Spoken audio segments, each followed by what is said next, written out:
Razea to be Undersecretary for Civilian Security, Democracy, and Human Rights. These positions are essential to advancing our diplomacy, our interests, and our values, and these two nominees are superbly qualified to do so, particularly given their decades of experience in the Foreign Service. I strongly support their nominations, urge all of my colleagues to work together towards their swift confirmation.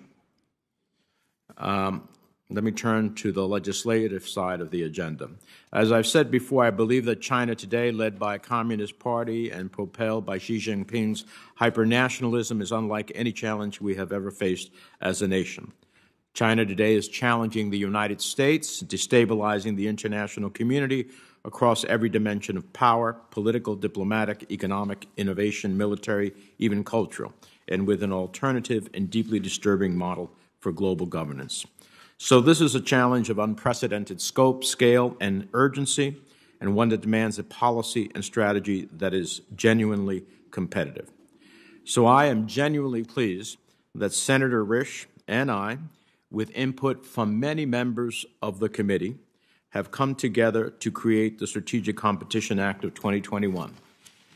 The Strategic Competition Act is an unprecedented bipartisan effort to mobilize all United States strategic, economic, and diplomatic tools for an Indo-Pacific strategy that will allow us to truly confront the challenges China poses to our national and economic security.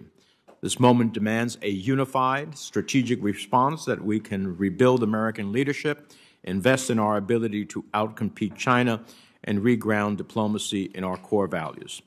The bill will help us reinforce and rebuild alliances and partnerships, restore American leadership of international and regional organizations, respond to China's predatory economic practices, reinvest in replenishing the sources of our economic strength and innovation, and ground our approach to China in our values and highest aspirations as a nation.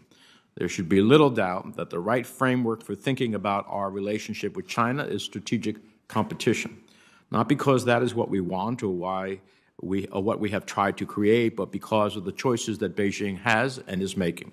And we must be clear-eyed and sober about Beijing's intentions and actions and calibrate our policy and strategy accordingly.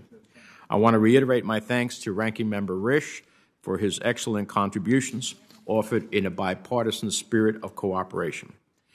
In fact, I'd like to thank all members and their staffs for their significant contributions to the bill. And I would be remiss if I did not extend my enormous appreciation to the ranking member's staff and my own for their tireless efforts on this bill, which included hundreds of hours of painstaking negotiations, as well as countless late nights. As I mentioned earlier, we'll also be taking up the China Censorship Act, and I commend Senators Merkley and Rubio for their work on this bill. It's an important contribution, and they have been waiting for quite some time to get it out of the committee. And finally, with respect to Ukraine, in the 7 years following Russia's invasion, Ukrainian service members have selflessly and courageously continued to defend their homeland against Russian ground, sea, and cyberspace assaults that violate Ukraine's sovereignty and security. I'm proud to join with Senator Risch on the Ukraine Security Partnership Act, a long-term security assistance package that demonstrates our bipartisan commitment to a secure Ukraine. As we all know, the security situation has grown increasingly dire as thousands of Russian forces have amassed on Ukraine's border. This bill could not be timelier in sending a message to the world that we stand by Ukraine. Let me finally register my deep concern about the treatment of Russian opposition leader Alexei Navalny.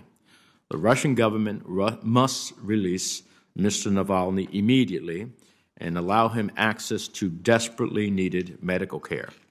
We must be perfectly clear that if he is not afforded this care, we are prepared to impose sanctions not only on individuals, but on the Russian banking and financial sector. This is barbarism playing out in real time, and we cannot be silent. With that, let me recognize our distinguished ranking member for his comments, Senator Risch. Thank you, Chairman Menendez. I want to thank everyone for being here today. The good news for everybody who's here is that if indeed, as is true in a lot of the speeches that we give, and that is that the issues facing us today in foreign policy and perhaps for the entire 21st century is going to be China, China, and China, this is our answer. And this has been a long time coming. It's been a lot of hard work.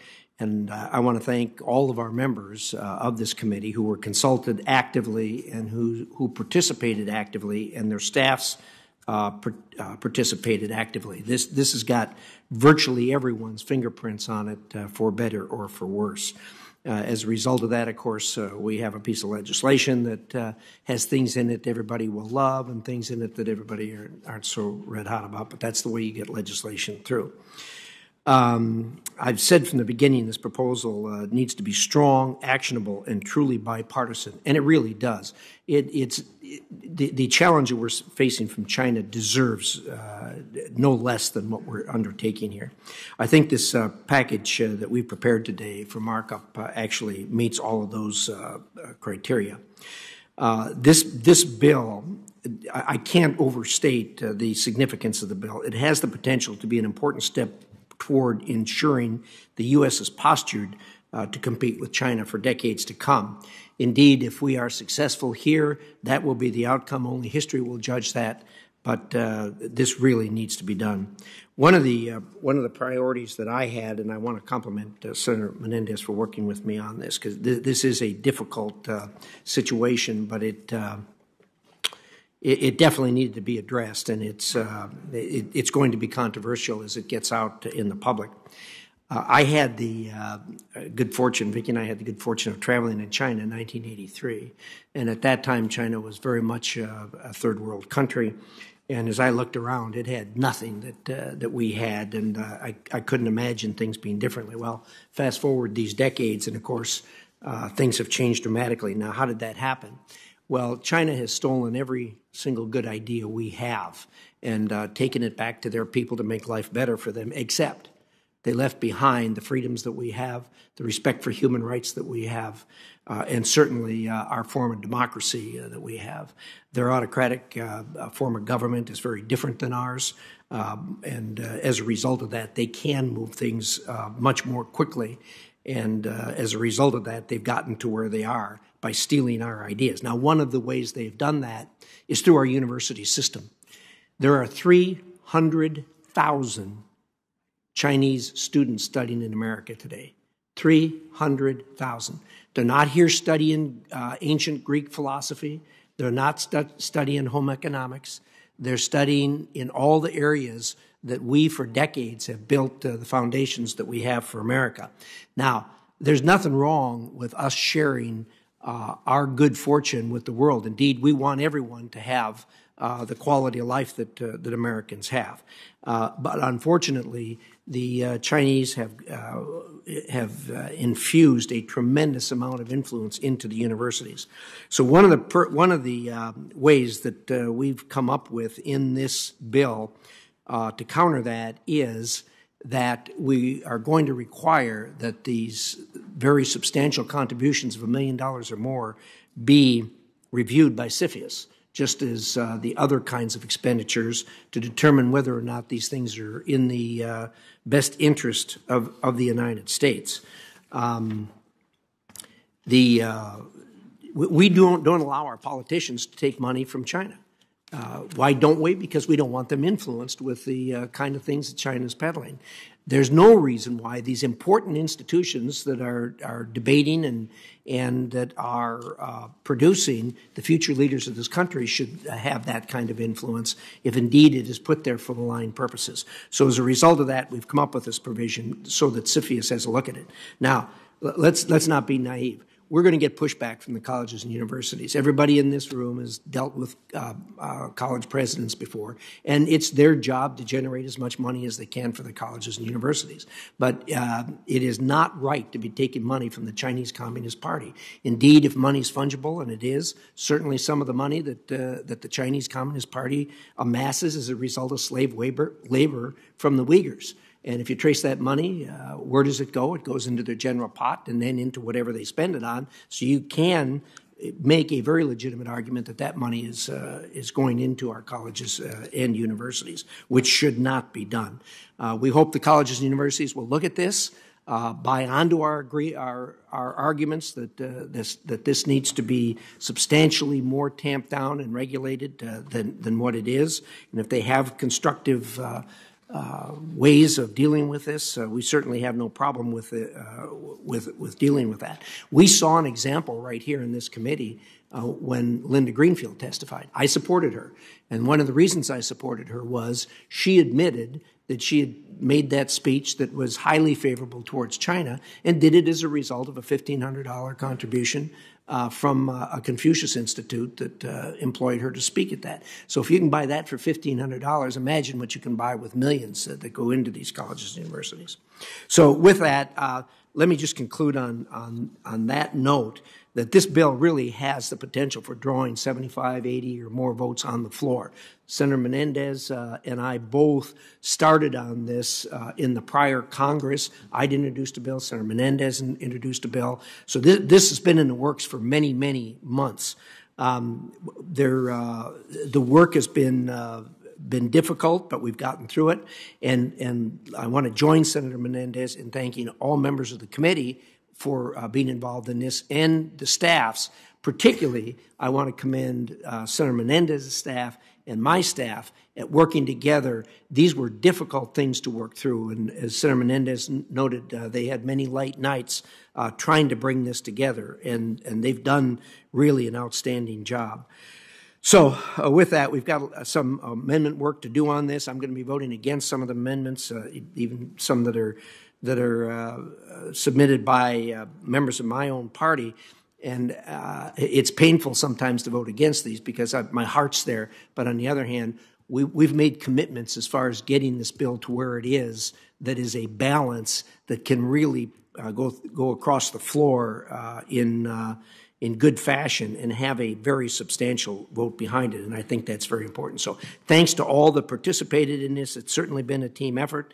And we'll see if we can't make this work. I would again plead with everyone, particularly the majority leadership at this time, to let this bill run by itself. I know Senator Young and Senator Schumer have a bill of their own that is a China bill. It's an entirely different lane than this bill is. This bill is very much in our lane as the Foreign Relations Committee. I think Senator Young and Senator Schumer's bill lane is more in a commercial sense. I'm not as familiar with it as I should be because I've been focused on this. But again, I hope this one will be a standalone vote that we can take, and I think we can do good things with it. As far as the Ukraine Security Partnership Act that we're going to vote on, 7 years ago, Russia illegally seized Crimea and began a campaign of covert military support for eastern Ukraine separatists. The past few weeks, Russia has built up a massive military presence on Ukraine's border, and fighting tensions have increased in the eastern Ukraine. You can add this to the long, long list of Russia's malign activities. This bill, I think, addresses that.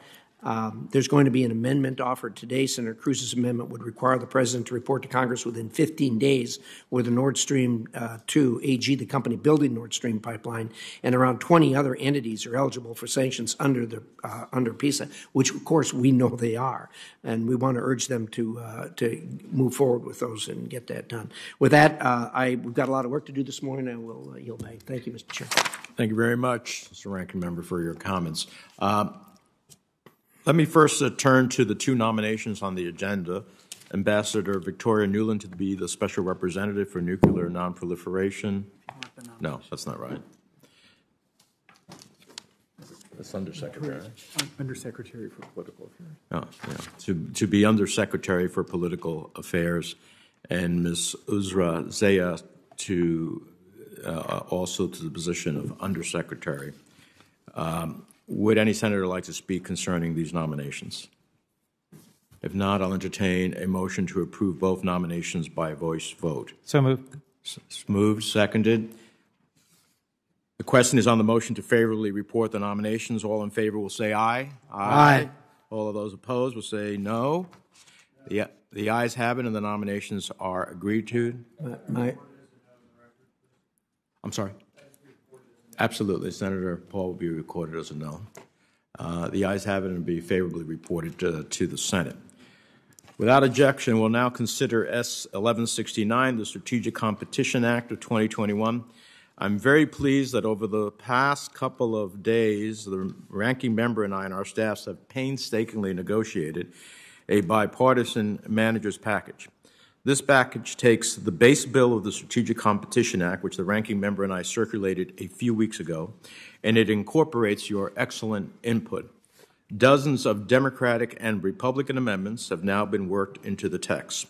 So it's no longer really a Menendez-Risch text. It is already, in a very concrete sense, a committee text. Once adopted, the manager's package will serve as the base bill for the markup. Unless there are any comments or questions, I would Senator concur in the chairman's comments, and I would move the adoption of the motion been made to approve the manager's package by voice vote. Is there a second? Seconded by Senator Cardin. All those in favor will say aye. Aye. Opposed will say no. The ayes have it, and the amendment is agreed to. Next, I want to briefly discuss how I intend to approach amendments today. This committee has not marked up a bill of this size and with this many amendments for several years. Additionally, we are under COVID restrictions, so each office has had to print and organize all of the relevant paper on their own. Particularly in light of this complexity, I'm going to make every effort to organize the markup as efficiently and effectively as possible. So I intend to go down the dais in order of seniority, alternating between Democrats and Republicans, asking you to call up only one amendment each turn. And I intend to continue in this process until all members are satisfied in terms of amendments that they seek to offer. If there is a second amendment to that amendment, then we will consider that second amendment at that time after the first amendment has been offered.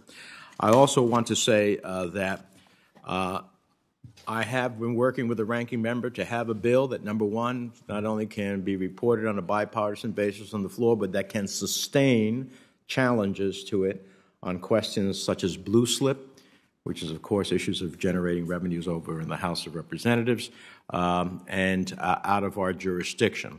I've heard from several of chairmen and a few ranking members about issues that may come before the committee, of which they have exerted very strong opinions about the rights that they have of jurisdictional issues. And as vigorous as I like to support the committee's jurisdictional issues, I understand why they are doing that in their respect. So I think we're going to have a robust debate, a lot of amendments, but there may be some that fall into those buckets that I will have to rule out of order. So with that, let me turn to Senator Risch for any amendments that he may have. First of all, let me concur in the chairman's remarks regarding the construction of the bill, that we can actually accomplish something, and I agree with him on the blue slip remarks, and also on top of that, we know there's some poison pills out there that fall within our jurisdiction, and I'll be voting against all those poison pills as much as it pains me, because some of the things substantively I support, but nonetheless, I think that we have a product here that with the consideration of the non-poison pill amendments that we can move. So I'm going to yield back without any amendments, Mr. Chairman. Thank you very much. Senator Cardin. Let me thank the chairman and ranking member. This bill is very important, and I hope we can move it quickly. I want to thank you and your staff for working with our staffs, as you pointed out. Included in the manager's package that was just approved are several amendments that I offered in regards to the human rights dimension, dealing with a report on corruption within the Chinese regime, as well as dealing with the plight of the Uyghurs and the Hong Kong human rights advocates. And I appreciate the strong commitment to human rights that are included in the manager's package. Also included was an amendment that would have removed the sunset on the global Magnitsky and codified a stronger provision. I understand that there's been communication between staffs here and the Speaker's staff in the House of Representatives, there is a blue slip issue. I believe those issues have been resolved, but they have not been resolved to the satisfactory of the House and Senate at this particular moment. There's a way of drafting it that it does not create a blue slip issue, and I hope I can work with the chairman and the ranking member as we move forward to see whether there still may be an opportunity on this bill for that provision to be included. I don't believe it's controversial. I think everyone here supports the global Magnitsky and removing the sunset. It's bipartisan legislation. If we cannot get it into this legislation, then we will look for a vehicle, a House vehicle, in order to move this legislation. And I serve on the Senate Finance Committee, so I will also be working with my colleagues on the Senate Finance Committee. But it's extremely urgent that we make it clear that Congress maintains its support for the global Magnitsky sanctions, which have been so widely accepted globally, and very important tool against the Russian Federation and other governments that have abused the rights of their citizens. So with that, Mr. Chairman, let me thank you. I have no additional amendments that I wish to offer. Well, thank you, Senator Carter. Let me just say I strongly support your ending the sunset on global Magnitsky. But for the potential blue slip issue, I would be making sure you had it up, and I would be voting for it. I think you would get an overwhelming vote here in the committee. If we can get clearance before the end of this markup, I will recognize you again to do it. And if not, you have my commitment to work with you on the floor to try to achieve it. Thank you, Mr. Chairman. Senator Rubio. Thank you, Mr. Chairman. I want to also appreciate the work that you and the ranking member staff have put in putting this together. A lot of our amendments have been included. I did want to call up Rubio Amendment number 1, which I think is, and I believe there's an amendment, first-degree amendment to the amendment, which is the one that we should probably take up.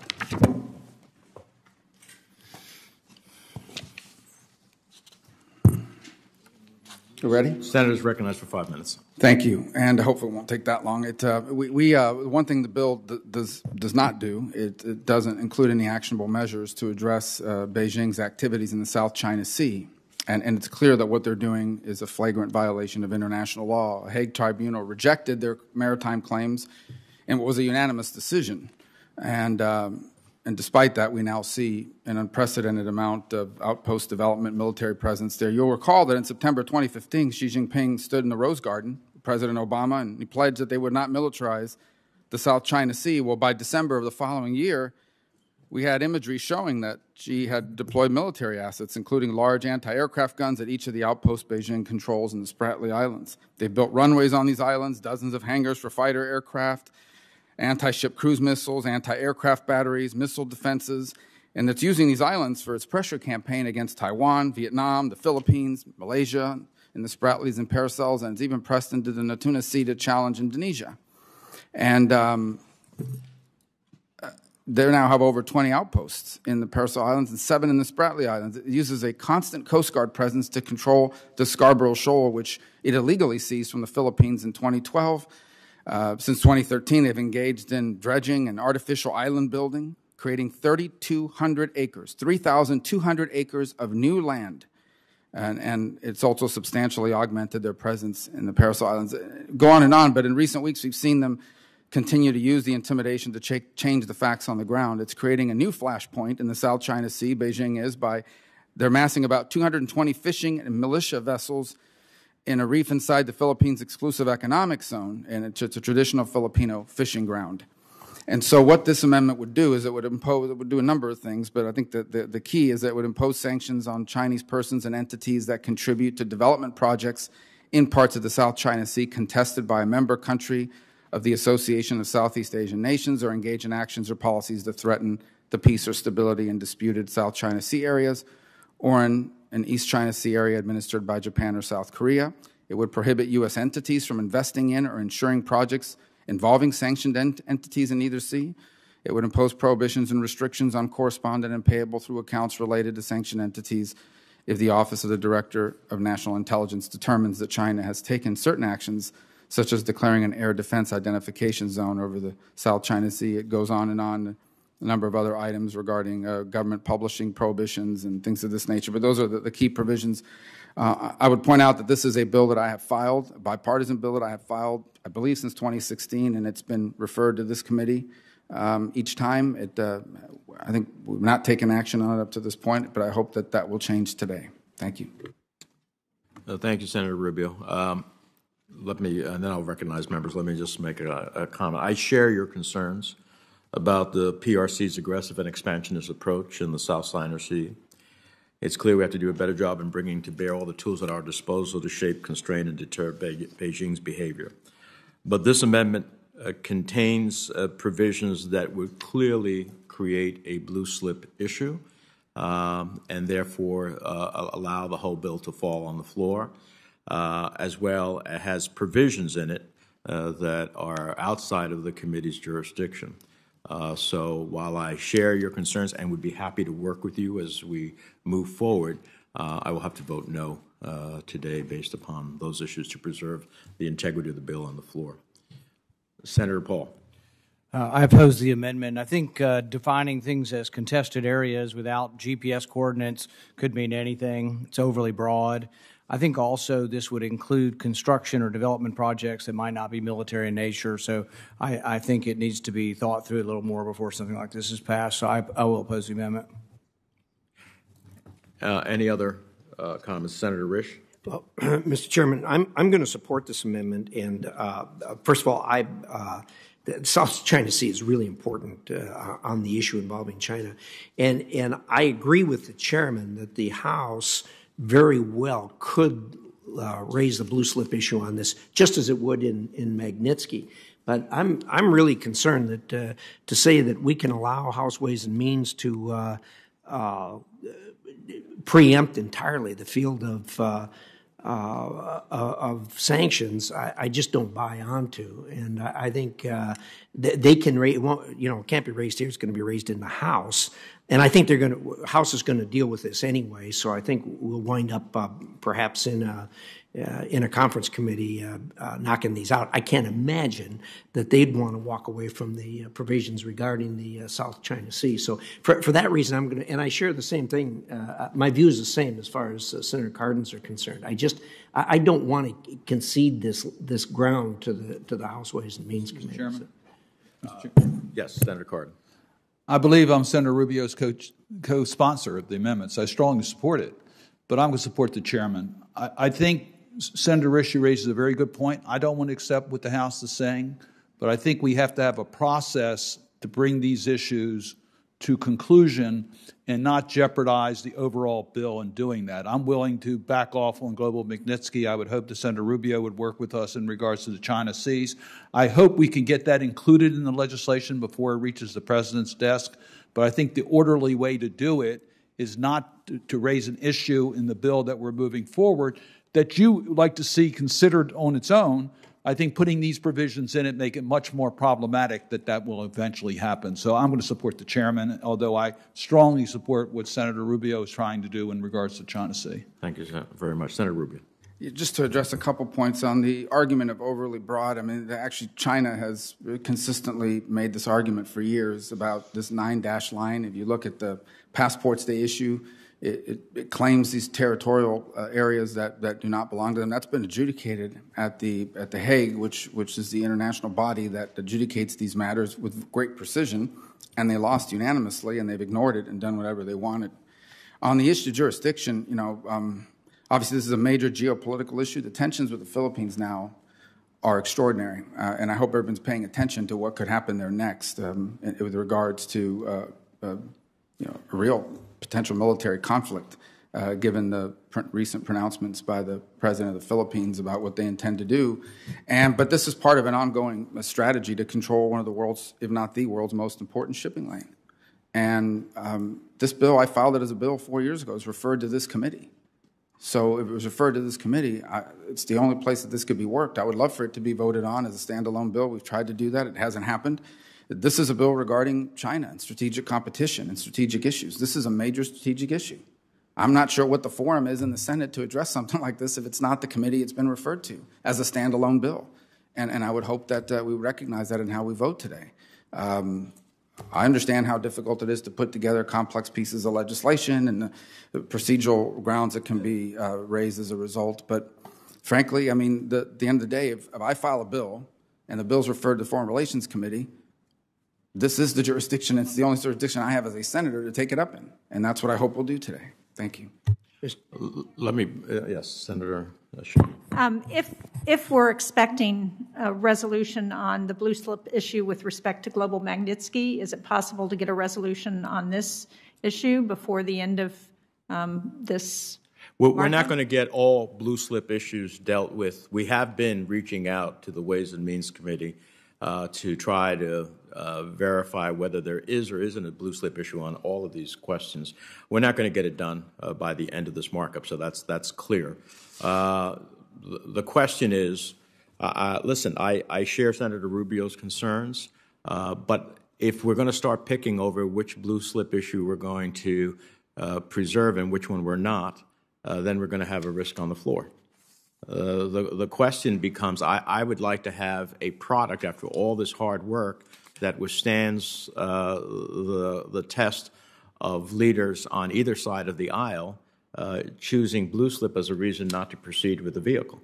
And so I'd like to have the time to work as we move to the floor to solve many of these, of which I happen to agree with. Magnitsky's one. I agree with Senator Rubio's, but I'm not about to take all of the work and then put it to risk on the floor. I'm not sure what that would be a Pyrrhic victory. So, Senator Rich. If this fails, and I assume it's going to here, I think Senator Menendez and I would commit that we're going to work with the House to try to get these things in there and get them included, particularly if it gets a good vote here. I'd be happy to work towards that goal. Thank you. Is there any other member wishing to be heard on this amendment? If not, Mr. Chairman, I'd like to be heard. Yes, Senator Hagerty. I'm going to support Senator Rubio's amendment because this area is of incredible strategic significance. It's part of a malign strategy that the Chinese Communist Party has been deploying in that region to take over one of the busiest sea lanes in the world.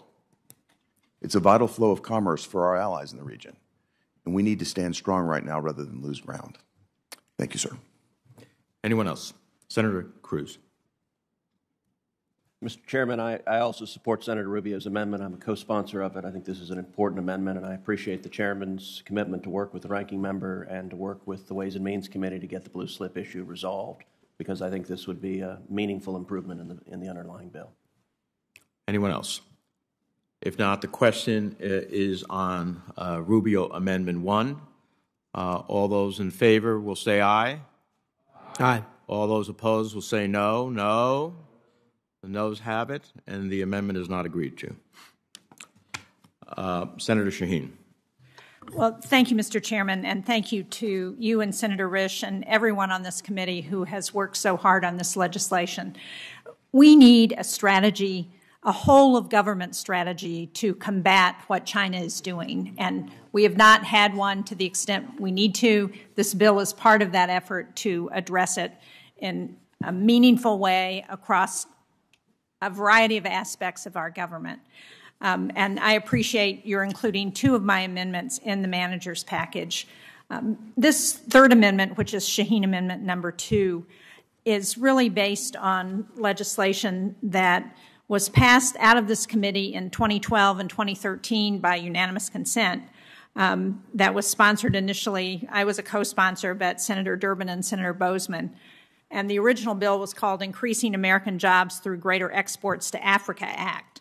What we have done is to take that legislation and to add Latin America. And the reason I did that is because I was at a Armed Services Committee hearing with Admiral Fowler, who's the head of Southern Command, which includes all of Latin America except Mexico. And he presented this map to us to show us the spreading of Chinese influence that's going on in Latin America. And you can see, you probably can't see from where you're sitting, but there are several things that are really concerning about this. One is the $500 billion trade goal by 2025 that China has in Latin America, the 25 of 31 countries that host Chinese infrastructure projects, the $120 million value of COVID cumulative aid, and it goes on. We will leave this in the corner for anybody who would like to see it, but the red countries are One Belt, One Road members with China, and when we ask the question, so what does the map for the United States influence look like? We don't have an answer yet. And so what this legislation is designed to do is to look particularly at exports in Latin America and Africa, and to try and encourage additional exports, which will not only improve our influence in both of those countries, but it will also contribute to jobs in America. And it does this by adding coordinator roles to develop a target-driven strategy to ensure training for U.S. diplomats and increasing trade missions to both regions. So this not only supports economic development in the regions, it will boost American jobs. I think, as we've all said, China's trade agenda threatens to undermine decades of our investment in Latin America and in Africa, and I hope you'll join me in supporting this amendment. Thank you, Mr. Chairman. Senator Risch. Mr. Chairman, I'm going to support this amendment. This committee has a history with this piece of legislation and has passed it before. I think it's a good addition. Unfortunately, it's one of those ones that just wound up on the cutting room floor because of the volume of things, so I'm going to support it. Thank you. Thank you. Anyone else? Senator Booker.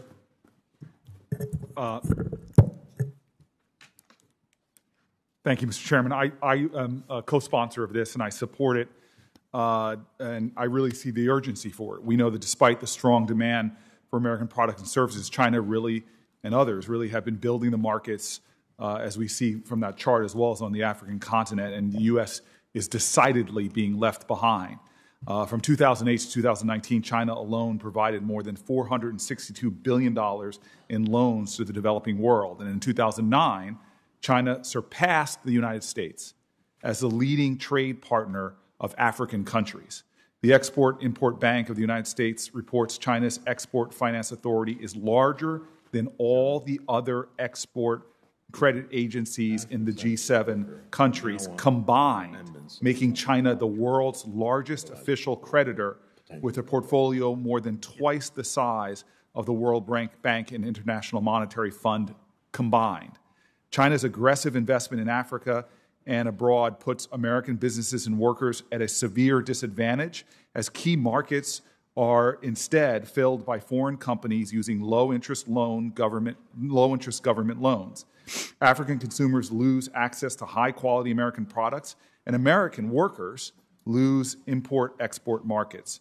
American businesses need more tools to compete with China, and this would give us exactly that, create jobs at home, and once again have America be seen as a leader in some of the most dynamic parts of the world. Thank you, Mr. Chairman.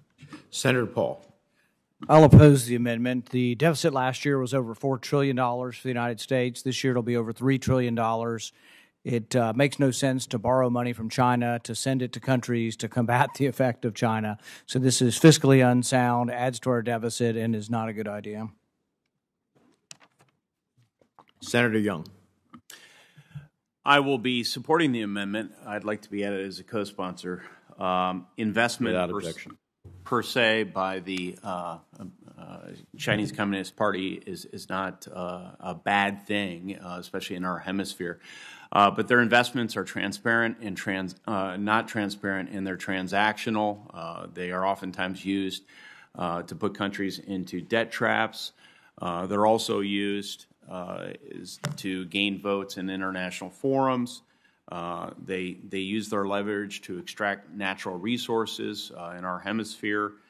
And increasingly, we're seeing mill-to-mill cooperation in a number of countries. Most recently, I had some dialogue with the Jamaican government that was quite sobering. So we need to up our own trade game. I think that's a very important part of the piece to Senator Booker's comment. So we'll have to optimize those tools, and we might even explore looking at USTR capacity, a very lean agency, But you know, we need to be striking as many of these trade agreements or investment agreements as possible. So I'll be supportive. Thank you. Senator Cummings. Thank you, Chairman Menendez. I'm enthusiastically supporting the initiative of Senator Shaheen. I'll just draw your attention to the bottom left corner. 8 countries interested in partnering with China and getting access to a vaccine to combat COVID-19. In the coming months, we will be awash in vaccines in the United States.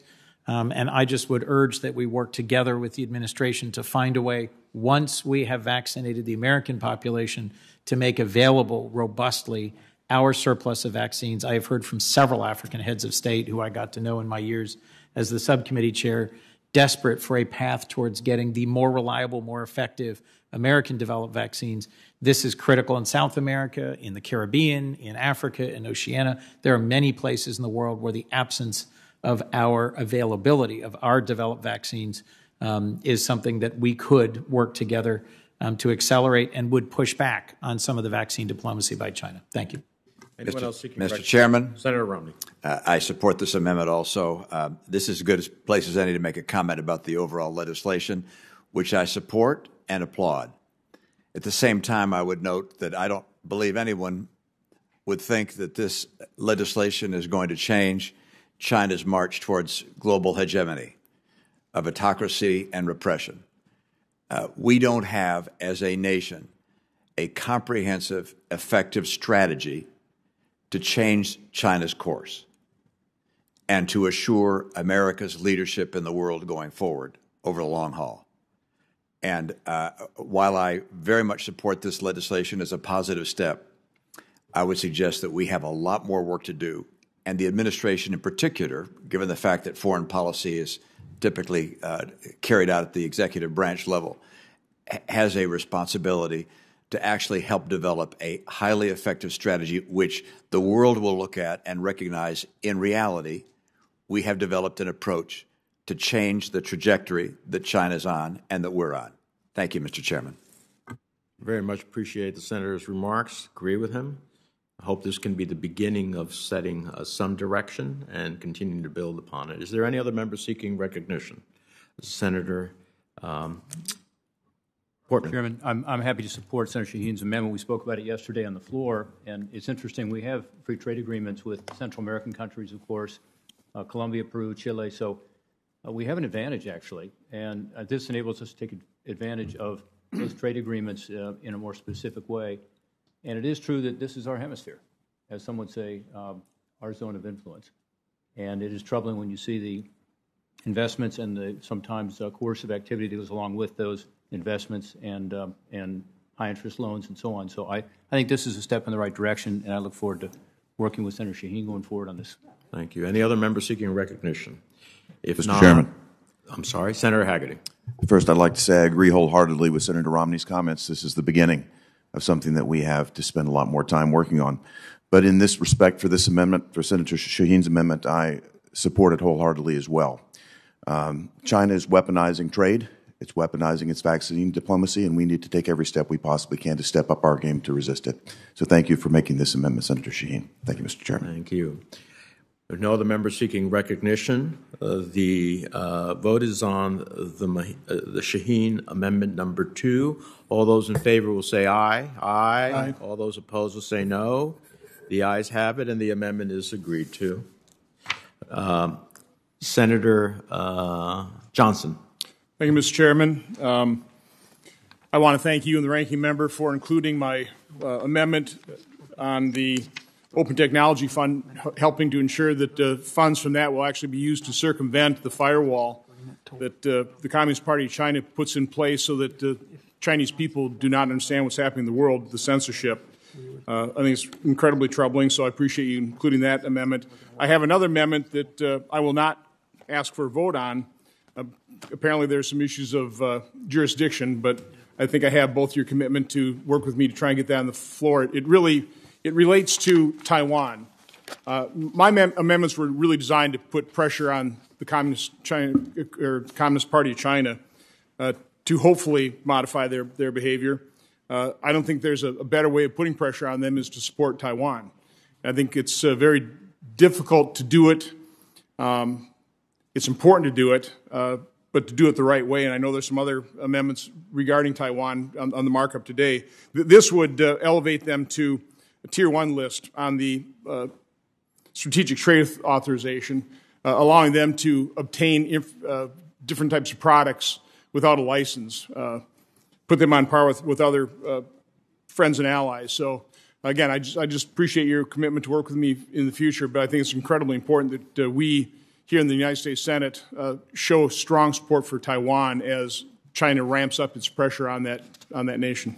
Thank you. I share the Senator's concerns about Taiwan as the co-chair of the Taiwan caucus, and I would very much look forward to working with the Senator to try to make this in order.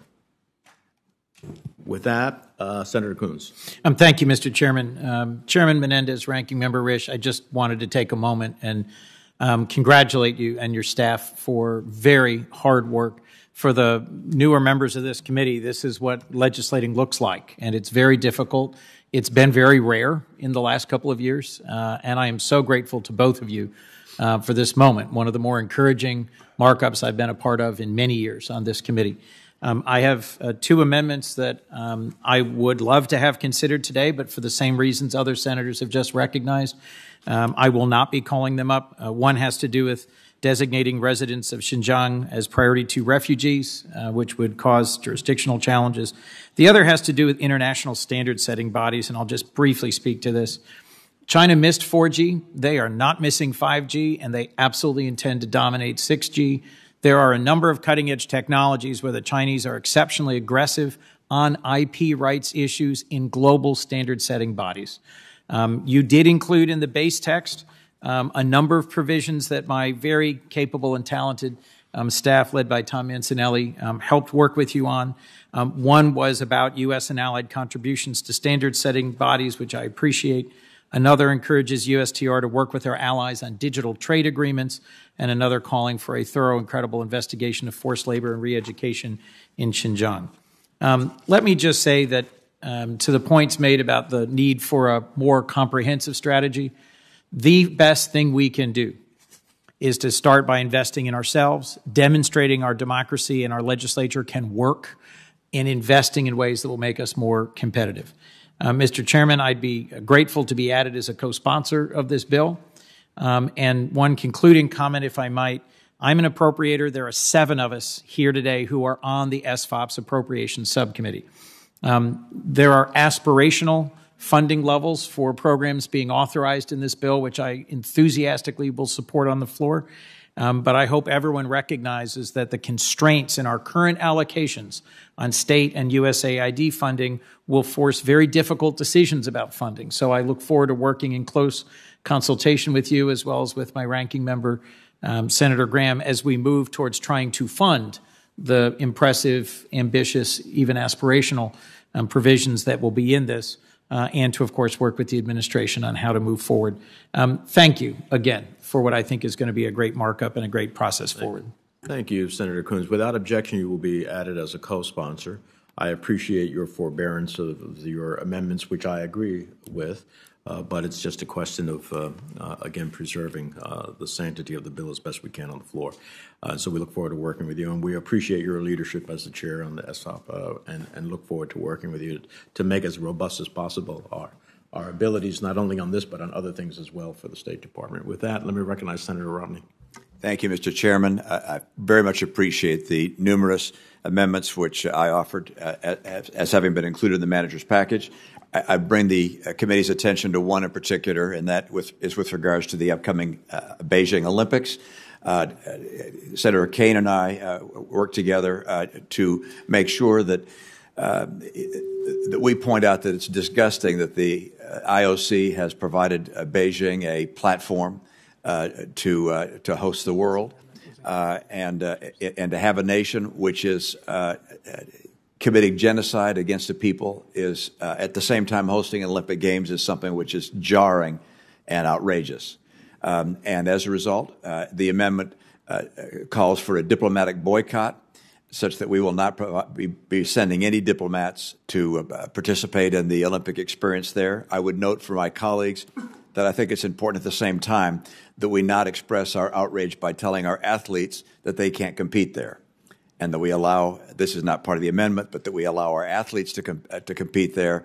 They have trained their entire lives to be ready for this moment, and asking a handful of young Americans not to be able to fulfill their dream and to carry the burden of our national outrage would be a mistake. And instead, those who will carry that outrage will be our diplomats, our sponsors, people who would otherwise go as spectators, and that's where, in my opinion, the boycott should occur. Thank you, Mr. Chairman. Thank you for your contribution, Senator Romney. Senator Kaine? Mr. Chair, I'd just like to compliment my colleague, Senator Romney, on this proposal, which I think is a very important one. And I think we need to continue to explore other steps that we can take, particularly to shine the attention of the world on human rights issues in China during the Beijing Olympics, whether it's treatment of the Uyghurs, persecution of pro-democracy activists in Hong Kong. There will be an opportunity to grab dramatic attention during that period, and we need to explore additional ways to do that. But I appreciate my colleagues including me on this bill. Thank you very much. Senator Murphy. Thank you very much, Mr. Chairman. Let me add my thanks to both you and the ranking member and your staff. This is an extraordinary achievement. Granted, there is still much work to do, but we have been trying to compete with China and other ascendant nations with one and sometimes two hands tied behind our back. And this legislation, well, certainly not completing the job, points us in a direction where we can start to stand up the real capacities that are going to allow us to be able to truly compete. And again, let me thank you for putting this committee in the position to lead, for the ranking member and the chairman to allow us further down the dais to add our ideas to this legislation. Greatly appreciated. Two comments on the underlying bill as amended by the manager's package, and then I do have one amendment to offer. I appreciate the focus that this bill puts on the direct investment that the Chinese government is making in our university system. I think that's appropriate. I will say that there is an important distinction between the impact of direct Chinese government funding in universities versus the role that Chinese students and researchers play in our university system. And I would hope that as we move this legislation to the floor and as we continue discussions about how we right-size our policy with respect to the role that Chinese funding, but also Chinese researchers are playing at our universities, that we don't cut off our nose to spite our face. I think we need to get this policy right. Second, there is a provision in the manager's package that I think is really important. It requires the administration to notify Congress and this committee when negotiations have begun on a bilateral, multilateral agreement with a foreign country, and when those negotiations have been completed. I think that can get us back in the game of having real input into these talks. I do hope that there's some openness to continue to work on that language. I know the State Department has some concerns about when they would be required to make that initial notification of Congress. It's sometimes difficult to know when a negotiation begins. And so I would hope that we would work with the State Department moving forward to make sure that we get that provision right. As to amendments, I want to thank the chairman for agreeing to continue to work with me on one amendment that I will not offer, reestablishing a capacity at the State Department to incentivize and fund what we call subnational diplomacy. The Chinese are really good at using regional and local officials to travel the world to spread China's message, to spread their influence. We're not as good at using governors and local elected officials to represent the United States abroad. There are many that are very willing, and so I would love to continue conversations about how we can reestablish what was a former capacity at the State Department to help lead that effort. I think that's an example of a tool that we would be better off utilizing more robustly. The amendment that I would like to call up, if the chairman would allow me, is revised Murphy number 5. Supervisor Murphy, number 5, was called up and recognized. Thank you, Mr. Chairman. I want to thank Senator Coons and others for their leadership on empowering the Development Finance Corporation to be able to do the kind of international development deals that are good for the world and our partners, but also help us compete with a Chinese International Development Bank that still is essentially dwarfs the size of our own. This amendment that I'm hoping the committee will support would do 2 things. First, it includes a sense of the Congress that DFC's equity investments should be treated as loans, which are expected to generate returns. Right now, these equity investments are treated as spending, meaning that they count against us when it comes to congressional expenditures and any budget agreements that we provide. These equity investments are not that different than loans. They, in fact, bring money back into the U.S. Treasury. This is just a sense of the Congress that moving forward, working with other committees of jurisdiction, we can treat them in the same way. That would allow DFC to do much more sound equity investment. Second, this amendment would increase the cap for those investments up to $100 billion. Again, we're talking about a China Development Bank that has a $1 trillion portfolio. This amendment would simply move from 60 to 100 billion, the amount of equity investment that DFC can do. I would argue that we should go further, but that would be a really important step to try to get to a position where we can better compete with China's International Development Bank, especially when it comes to developing nations, which is where DFC's focus is. Mr. Chairman. Senator Risch. Mr. Chairman, I'm going to support this amendment. It's not perfect. I'd rather the jump up was a little less than what it is, but I understand this opportunity doesn't come along very often, so I understand why this is being done. More importantly, what I really like about this is mandating the change on how CBO works with these things. I mean, I never did. CBO does all kinds of things that I don't understand. This is a correction to the way they're doing things that I think is beneficial. So I'm going to support this amendment. Thank you. Let me say that I think the revised amendment draws attention to the need for the equity fix to change the way CBO scores DFC's budget, and I support what Senator Murphy wants to achieve. I appreciate his decision to modify the amendment to remove language which may have triggered a 306 budget point of order from the Budget Committee.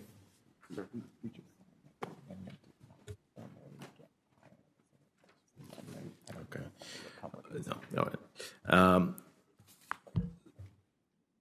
So I understand that. So we support your compromise, and we urge others to vote as well. I want to make one comment about Senator Murphy. So we look forward to working with you and your subnational suggestions. I think it's a good one.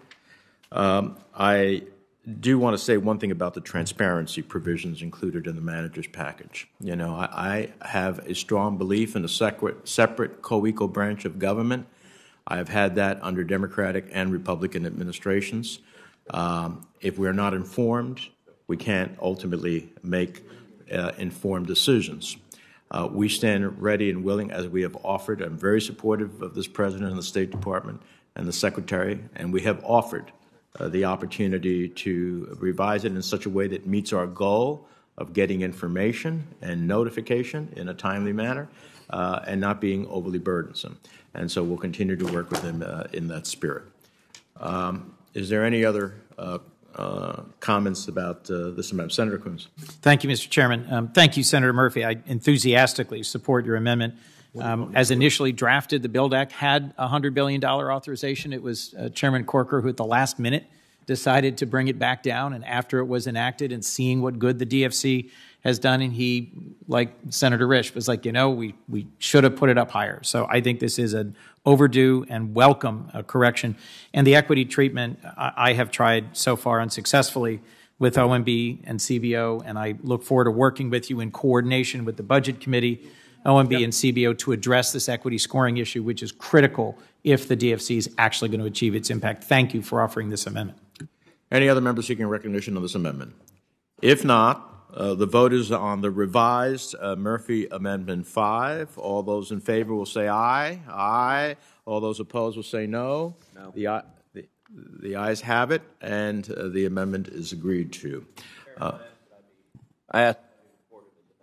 Senator Cruz will be recorded as no, as will Senator Paul. Now let me turn, I see Senator Portman's not with us at this moment, so let me turn to Senator Paul.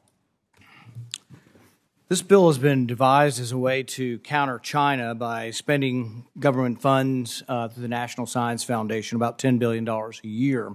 I think it's important before we add $10 billion a year to the National Science Foundation, this will be Paul Amendment 2, that we look at a little bit of how successful they've been. We haven't authorized them in years, but we just keep funding them. They currently spend about $8 billion, so this would more than double their budget. Government, as we all know, lacks the profit motive and is inherently less efficient than the marketplace. Congress has doled out money again and again to the National Science Foundation only to see the money wasted decade after decade. There's no evidence that will be any different this time.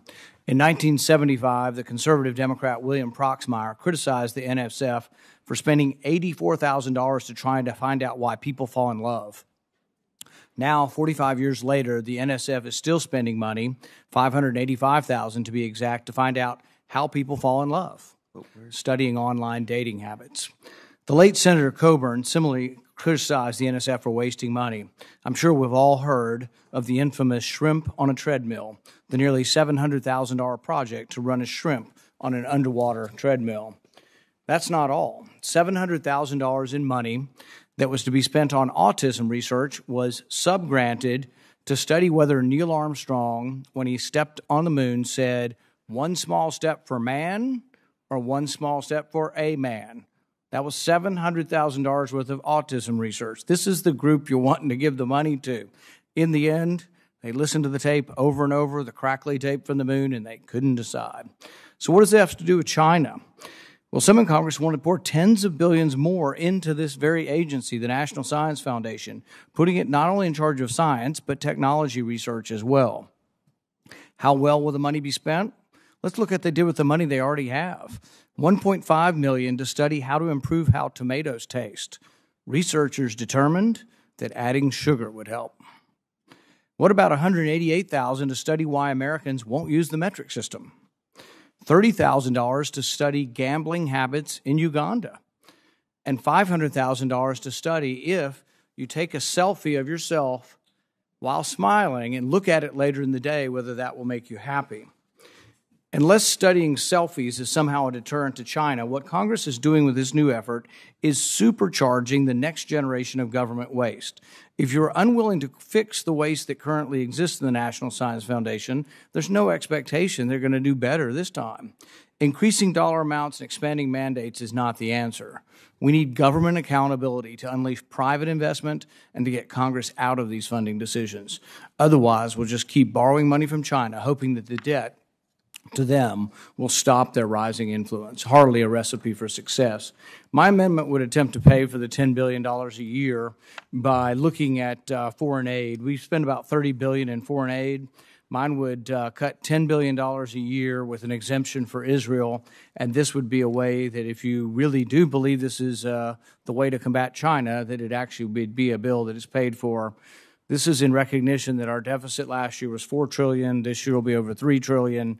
And we have an institutional deficit every year of about $1 trillion just from ongoing mandatory spending. So I think the responsible thing to do here is to vote for some sort of pay for, and that's what this is intended as. And I'd like a recorded vote, please. The gentleman asked for a recorded vote. Other members. Senator Risch. Yeah, Mr. Chairman, first of all, I don't disagree with those outrageous examples that Senator Paul has given. Certainly, we need a whole lot more oversight into those kinds of things. But we're getting a little confused here. The Endless Frontiers Act, which is Senator Schumer and Senator Young's bill, deals with the National Science Foundation. That is not included in this bill. What this, as I understand what Senator Paul is doing with this bill, is taking $10 billion out of the assistance budget that was in the 2021 budget that we've already passed and is in place, and is using that to I guess, cover spending by the National Science Foundation. But I want to be perfectly clear that this bill in no way will fund any of those kind of outrageous things that's been done in the past, and I certainly wouldn't support it if it did. So I'm going to be opposing this particular amendment. Thank you. Any other members? This is an amendment that, if enacted, I think would have some serious consequences in terms of $10 billion a cut in foreign affairs spending. I appreciate the examples that the senator has raised. I do believe there has to be more vigorous oversight in the collective spending that we have, but to target the foreign affairs budget, which is already, I think, woefully underfunded, is something I cannot support. Is there any other member seeking recognition? If not, the senator has asked for a roll call vote. The clerk will call the roll. Mr. Cardin? No. Mrs. Shaheen? No. Mr. Coons? No. Mr. Murphy? No. Mr. Kane? No. Mr. Markey? No. Mr. Merkley? No. Mr. Booker? No. Mr. Schatz? No. Mr. Van Hollen? No. Mr. Risch? No. Mr. Rubio? No. Mr. Johnson? No. Mr. Romney? No. Mr. Portman? No more Cox. Mr. Paul? Yes. Mr. Young? No more Cox. Mr. Barrasso? No. Mr. Cruz? Aye. Mr. Rounds? No. Mr. Hagerty? No. Mr. Chairman? Nope. Clerk will report. Mr. Chairman, the yeas are 2, the nays are 20. And the amendment is not agreed to. Senator Kane is next, if the senator has an amendment or wishes to speak at this time. I do not have amendments to call up mine. Thank you. Then we will move down the aisle to Senator Barrasso. Thank you, Mr. Chairman, and I would like to call up amendment number 5,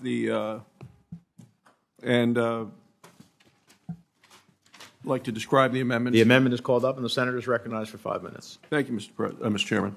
This amendment is going to... Thank you for the promotion. You're well deserved. My amendment is going to strike the rushed authorization of the largest capital increase in the history of the Inter-American Development Bank. The amendment instead requires the Department of Treasury to report to Congress with the critical information needed to make an informed decision and a clear-eyed assessment of the issue that is before us. Since the bank was established in 1959, the Inter-American Development Bank has completed a total of 9 capital increases. Each time there was a thorough and orderly process that was followed. Yet this bill authorizes the U.S. governor of the bank to vote in favor of some unknown resolution for the 10th capital increase, and that'll be worth $80 billion. There's no data, analysis, or information available on the 10th capital increase since the 1950s. The reason that there is no data or analysis or information available is because there still has been no negotiations or strategic planning that's ever been discussed at the bank yet as to what would be involved in this. So when my office talked to the Department of Treasury this week, we were informed it was the United States position that right now it's too early to talk about a capital increase. To this point, the Board of Governors just started gathering information only about a month ago. In March of this year, the Board of Governors of the bank approved a resolution authorizing the beginning of the analysis work required to consider whether they even needed a capital increase. So we're still at the very beginning of the process. First step is to analyze the regional needs, assess the adequacy then of the bank's current capital, and identify any potential reforms needed. The work is expected to be completed in the fall. So then countries will review the information and determine whether the bank needs additional funds, how they would best be used, and then to share the allocations. At that point, that's when the negotiation process would start, which can take about a year. But that's not the process being pursued by this bill. We are being asked to authorize a resolution when there are still so many unanswered questions. What are the specific capital needs of the bank? No data provided. How will the bank use the resources? No information available. What are the reform priorities that will be part of the package? Nothing's been discussed.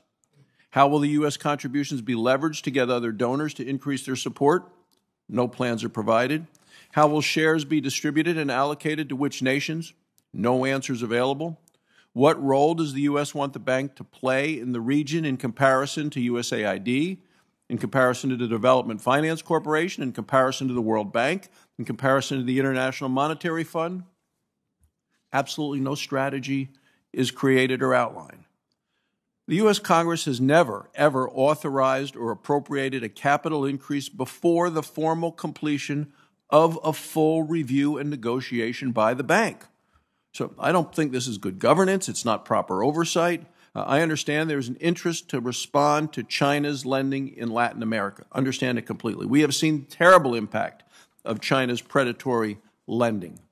But Congress shouldn't blindly authorize taxpayer funding without doing the due diligence work needed to make this kind of decision. So this amendment commits Treasury to begin the traditional process for reviewing the capital increase. Thank you, Mr. Chairman. Thank you, Senator. Let me respond to this particular amendment. Clearly, over the last 15 years, China has aggressively expanded its sovereign lending in Latin America and the Caribbean, leaving many countries facing challenging levels of debt. China's pervasiveness in the hemisphere is beyond one's imagination. Within our own sphere and neighbors, they are challenging us dramatically. Their predatory economic diplomacy is a challenge to U.S. national interests and one that demands a response. We're talking about economic growth and stability with our neighbors. The IDB is our hemisphere's preeminent multilateral development bank and one of the greatest tools we have to push back against the PRC's economic practices. They have been trying to muscle in also at the IDB. By authorizing a capital increase, we can counter Chinese lending and position the IDB to address the region's crises.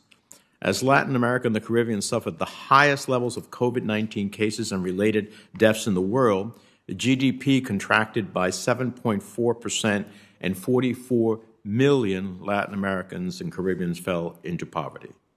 In November of 2020, major hurricanes struck Central America, inflicting severe devastation on the region, displacing tens of thousands and driving new waves of immigration towards the United States.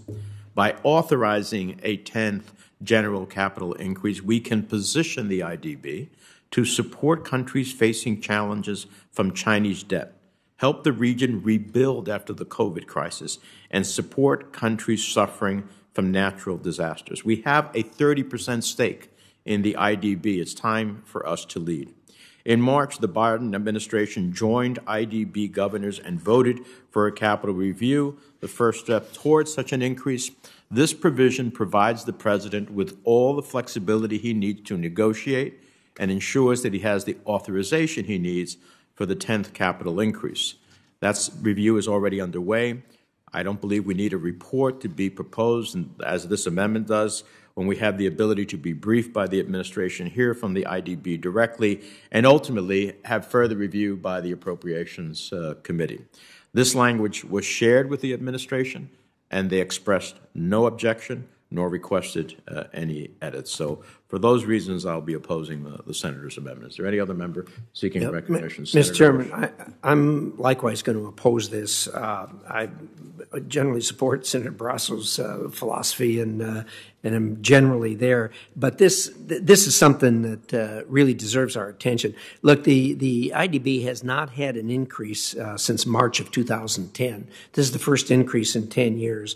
And I think we all wring our hands over the money that the Chinese are spending in our hemisphere. This is our opportunity to do something about it.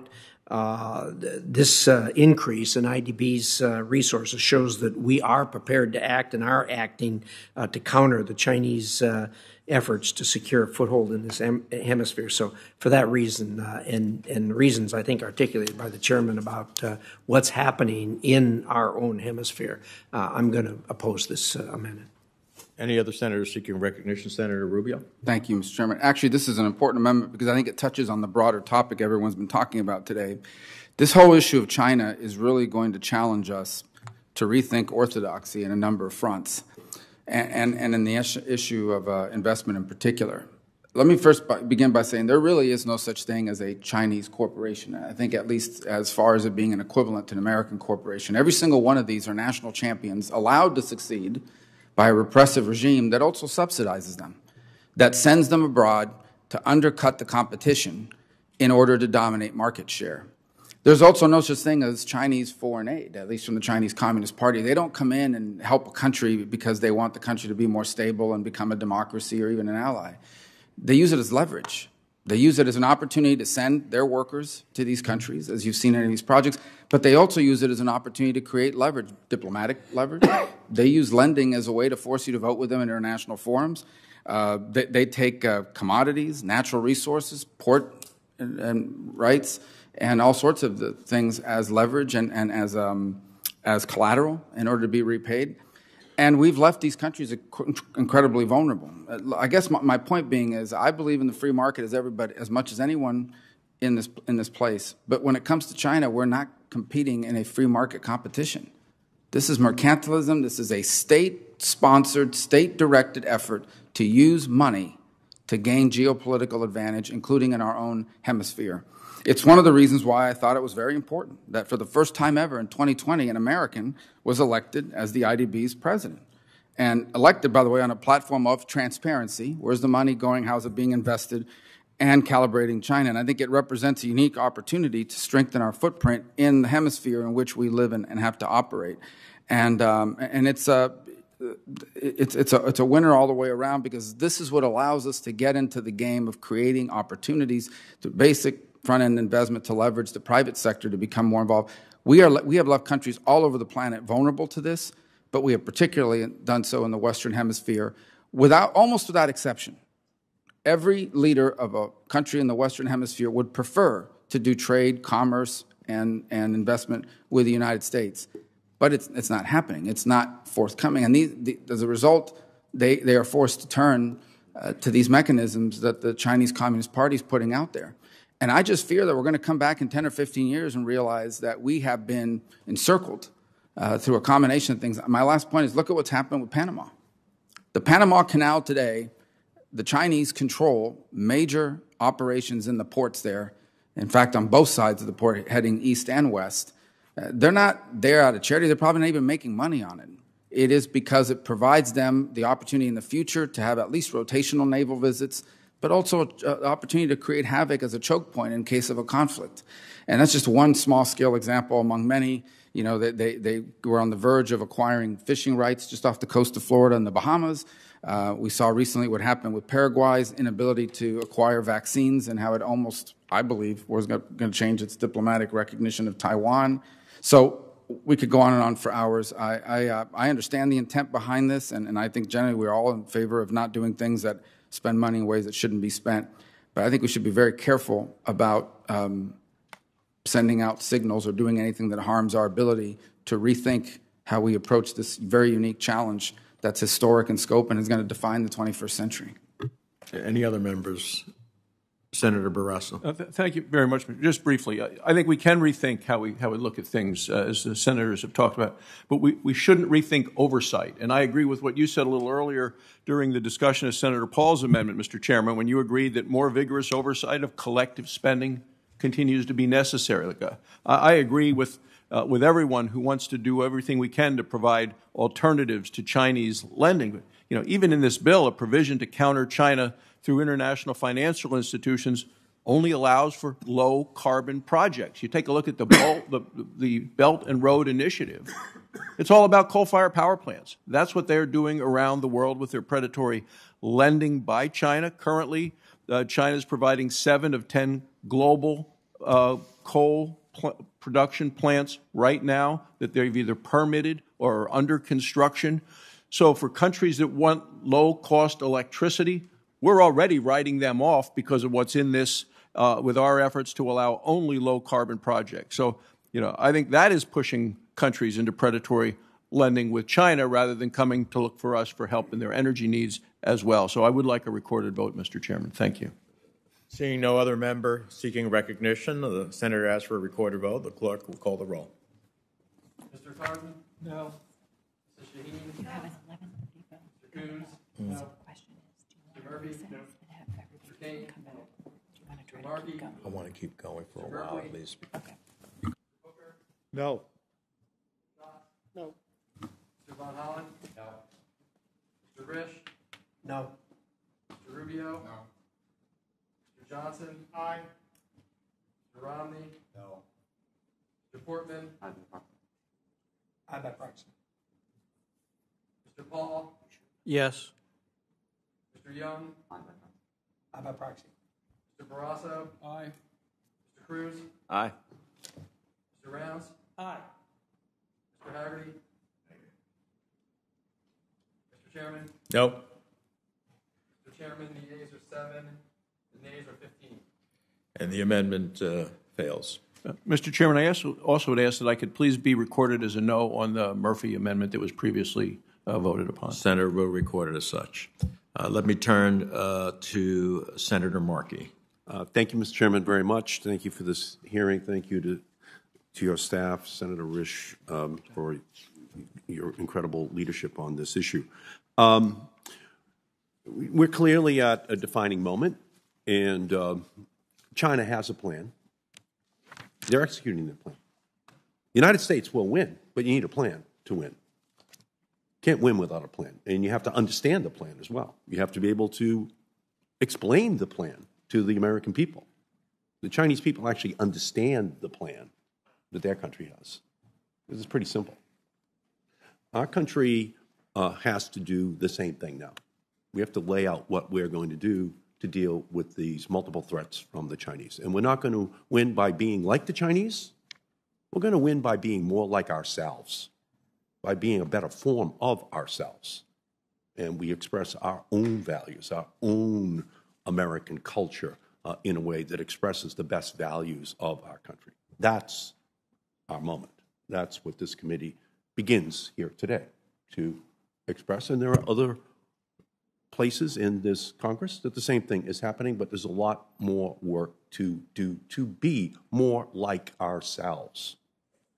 We've waited too long, but we can still catch up and then exceed anything that the Chinese may have planned.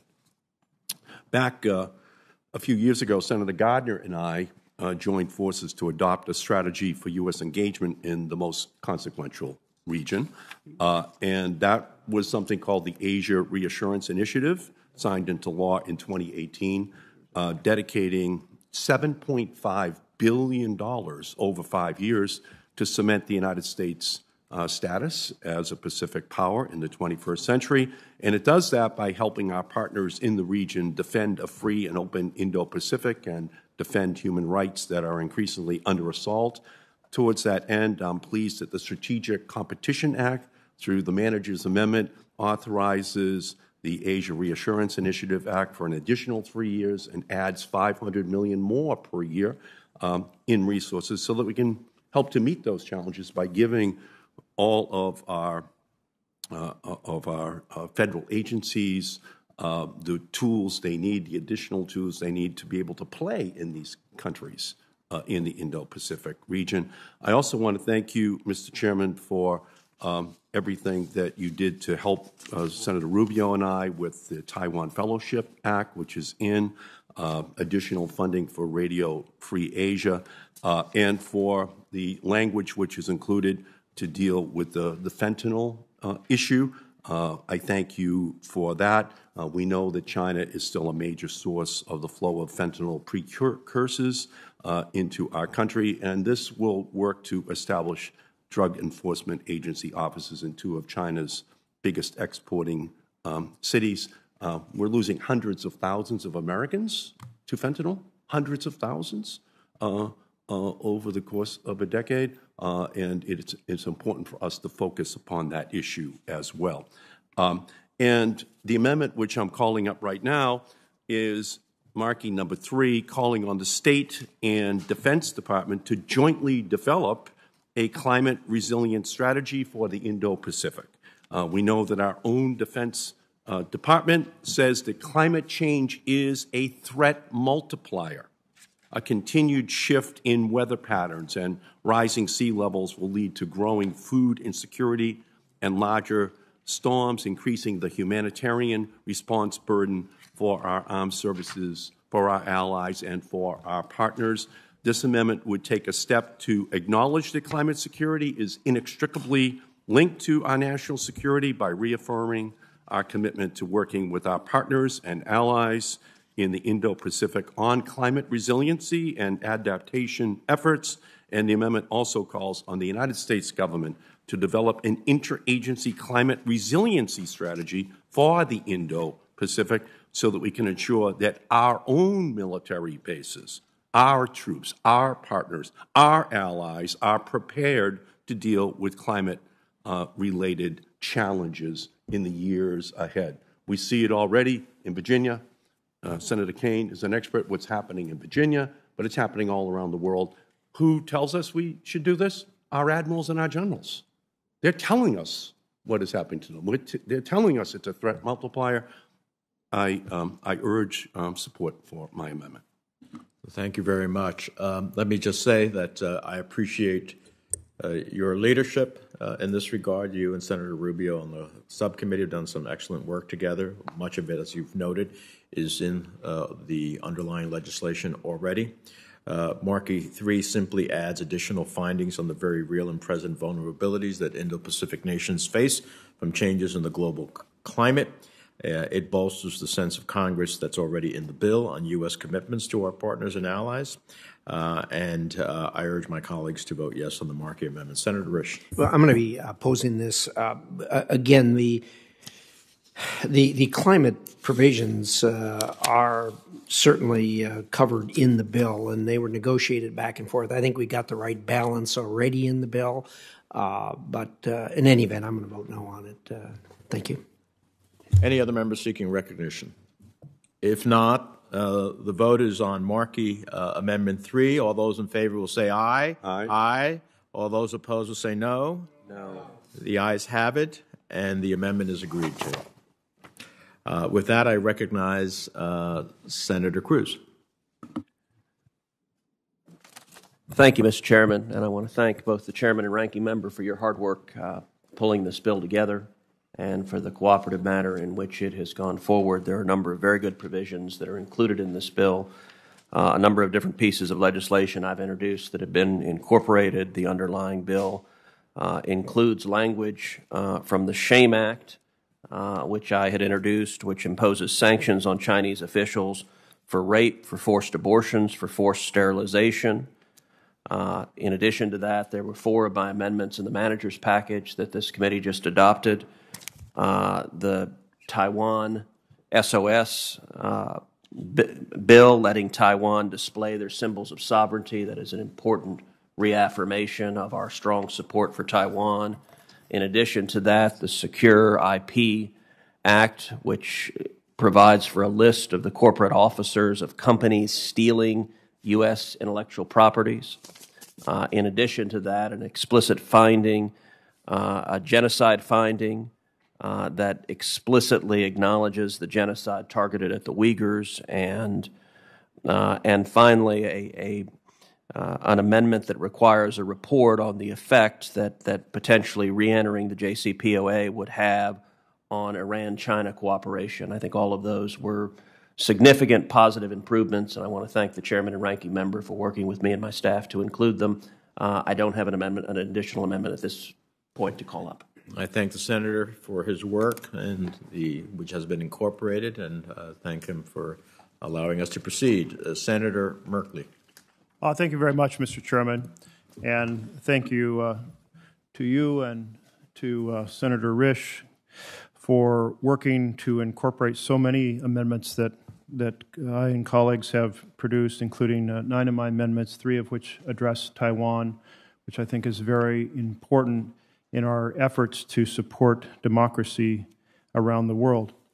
I do want to call up today Merkley number 3, which addresses the China censorship Monitor and Action Group.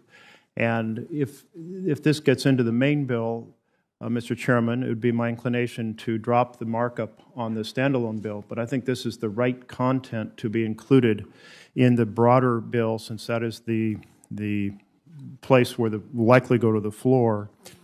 And I want to thank Cory Gardner, who worked on this with me last time, and for Marco Rubio for his partnership this time around.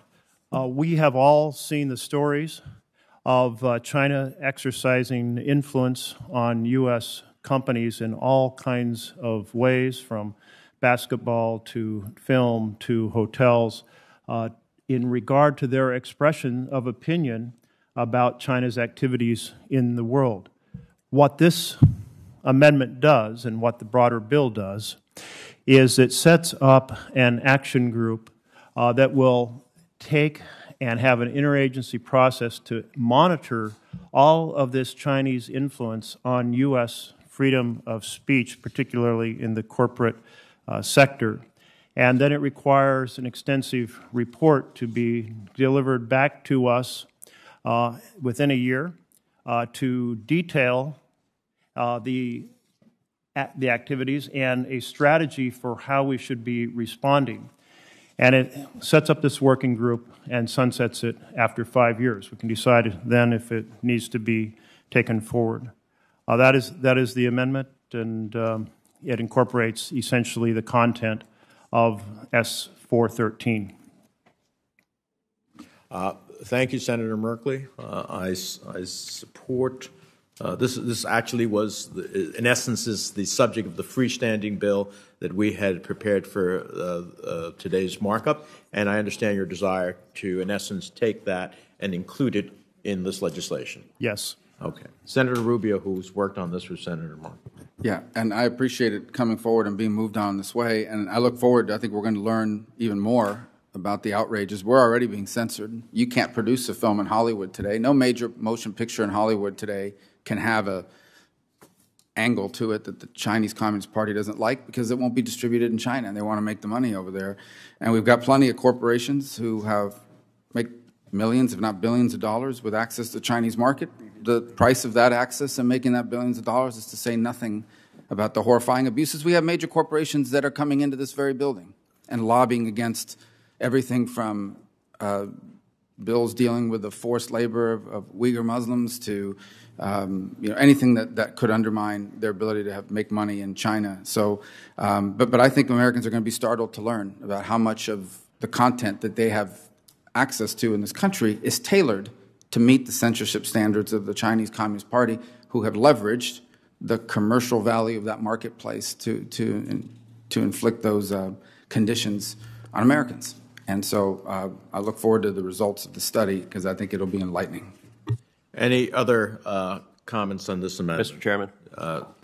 I think the Senator wants to offer an amendment, if I'm not mistaken. So before we get to that, is there any other comments? If not, I recognize Senator Cruz.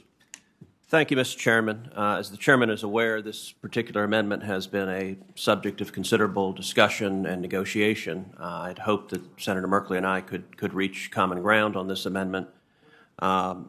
This amendment has similarities to an amendment and a bill that I've introduced and advocated for repeatedly, called the Script Act, that is focused on the persistent pattern of censorship coming out of Hollywood. That as America produces movies, American movie producers have demonstrated a repeated willingness to censor our movies to please the Communist Party in China and the censors coming out of China.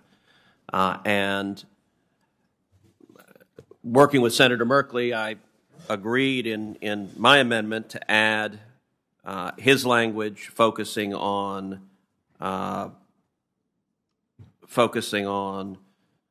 social media, education, travel, financial services, manufacturing, technology, telecommunication, internet infrastructure, expanding the scope beyond just Hollywood. So I added the language that Senator Merkley proposed, but nonetheless, we did not reach common ground. And so the difference between what I've introduced and what Senator Merkley's introduced is twofold. Number one, my amendment explicitly addresses the political censorship. And the political censorship from the Chinese Communist Party is particularly sensitive. It is their focus. My amendment defines political content and the political censorship as content that is considered sensitive by the Chinese Communist Party or the government of the People's Republic of China for political reasons, including issues related to human rights, freedom of expression, Taiwan, Tibet, Hong Kong, and the Tiananmen Square massacre. Also concerning the repression of the Uyghurs, the Falun Gong, and other religious and spiritual minorities, and the ongoing genocide of the Uyghurs, including through coercive birth prevention policies in Uyghur concentrated areas, such as forced abortions, involuntary sterilizations, and the involuntary implantation of contraceptives. Senator Merkley's language deletes all of that. I think it's a mistake to delete all of that. That is clearly a central concern for the Chinese Communist Party, and I think it's important that we focus the study in particular on their political censorship. The other thing that Senator Merkley's version deletes is the explicit focus on Hollywood, on films and television, and producing a list in particular of any United States company that has altered the content of a film in response to or in anticipation of a request from the Chinese Communist Party. And I think it is important in particular to provide the transparency what movies are being censored, what American movies are being censored, and Senator Merkley's amendment deletes that provision and instead lumps film in with everything else. I think we have a unique and serious problem with Hollywood being all too willing and even eager to play the role of censor for the Chinese Communist Party. And so accordingly, I call up my second-degree amendment, Cruz 1, which is a second-degree amendment to Merkley 3. And what the second-degree amendment does is simply goes back to the original language that includes focus on political issues, includes Tibet, includes the Falun Gong, includes the Uyghurs, includes the horrific human rights focus, and it also specifically calls for developing a public list and public reporting of what U.S. film companies are editing what movies at the request of the Chinese Communist Party. And so I would ask for a vote on the Cruz Second Amendment. Mr. Chairman. Senator Merkley. Thank you. Let me point out several things.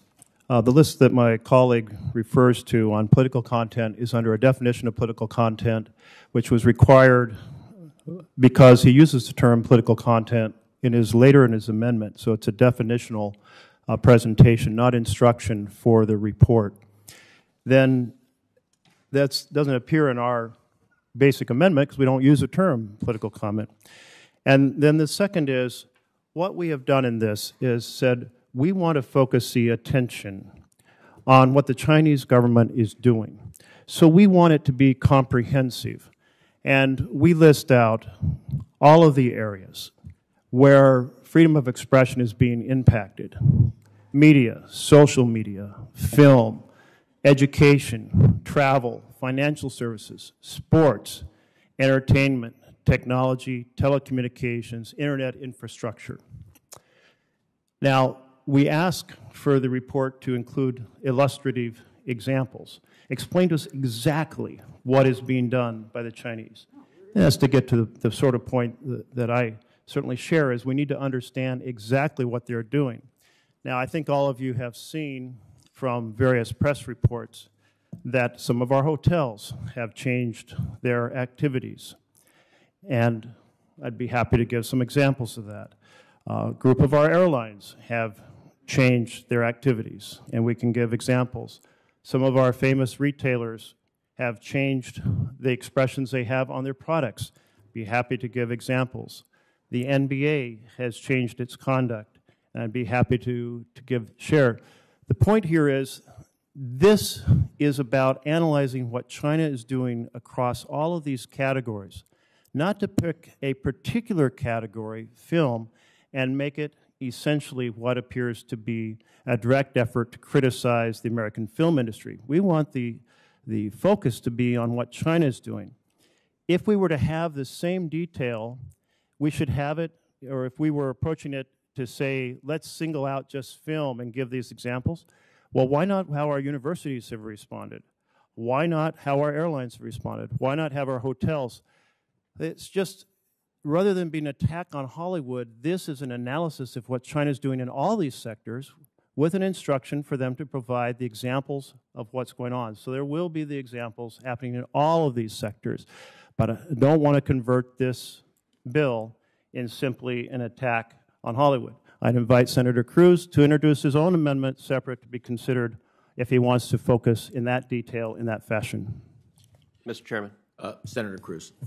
If I could respond to that, as I mentioned, I agreed with Senator Merkley to expand the scope of it. I agree that China is imposing restrictions on a host of areas, whether the NBA or otherwise. And so I think that was a positive suggestion from Senator Merkley that I agreed to. I do think we have a unique problem with Hollywood and Hollywood playing the role of censors. Senator Merkley asked, well, how are airlines or hotels different?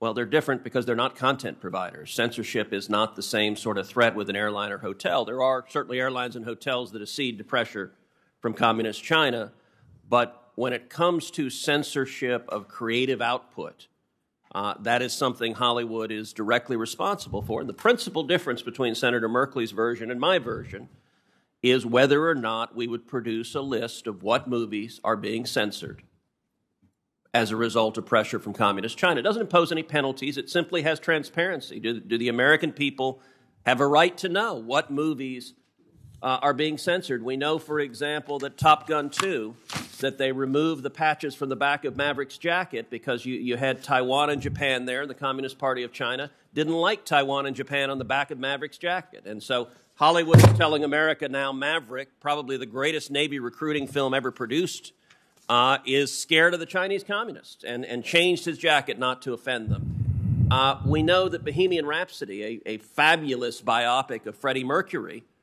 they edited out scenes of homosexual sex because the Chinese apparently were offended by them. I don't know how anyone tells the story of Freddie Mercury without acknowledging that he was gay.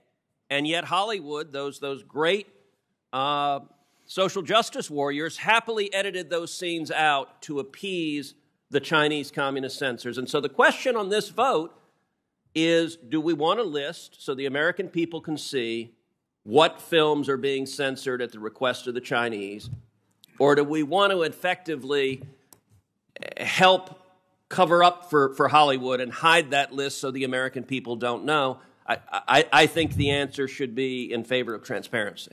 Mr. Chairman. Let me, if I can, Senator Merkley, there may be other members who want to be recognized. Senator Cardin, I'll come back to you as well. Senator Cardin. Thank you, Mr. Chairman. I'm trying to put the amendment with Senator Merkley's proposal. If I understand Senator Cruz's explanation, the point that Senator Merkley raised is handled in the Cruz amendment. You use the expanded list, so the only difference is whether we're going to name and shame whoever is altering the content. Is that the substance of the difference? The difference is my amendment requires a list of what movies have been censored.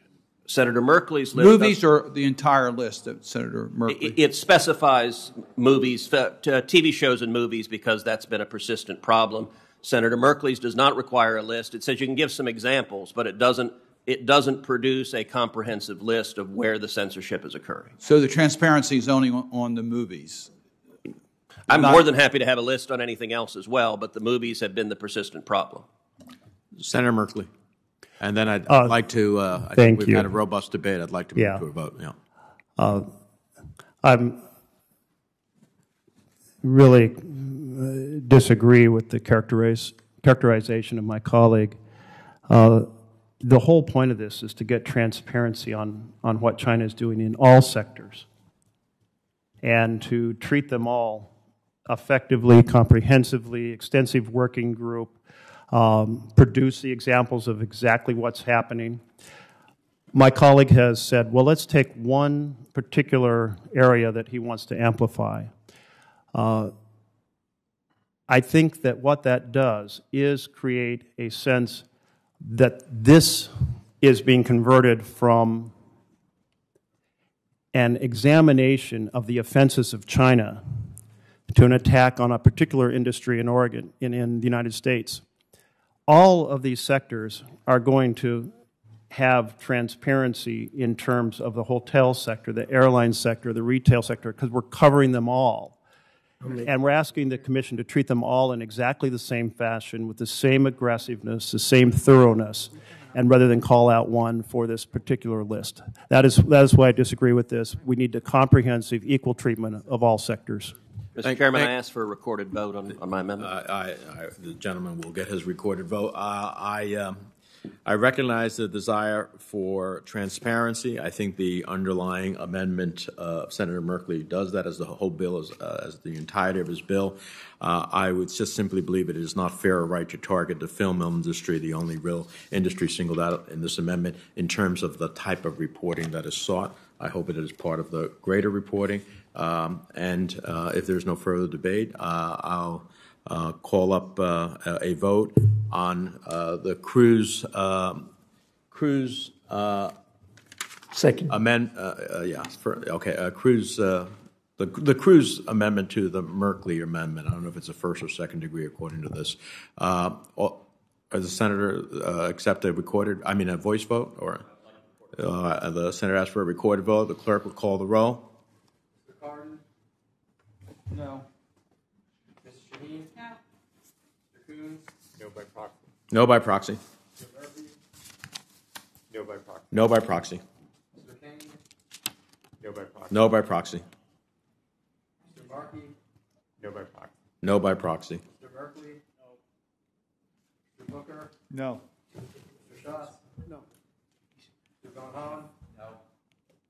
Mr. Risch? Aye. Mr. Rubio? Aye. Mr. Johnson? Aye. Mr. Romney? Aye.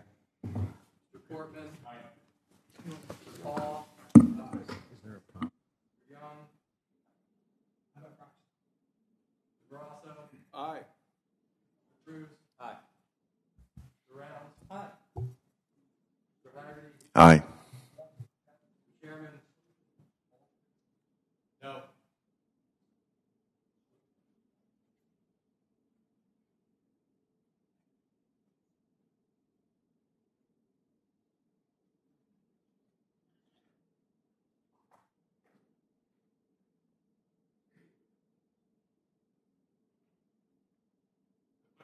Clerk will report. Mr. Chairman, the yeas are 11, the noes are 11. In a tied vote, the amendment does not succeed.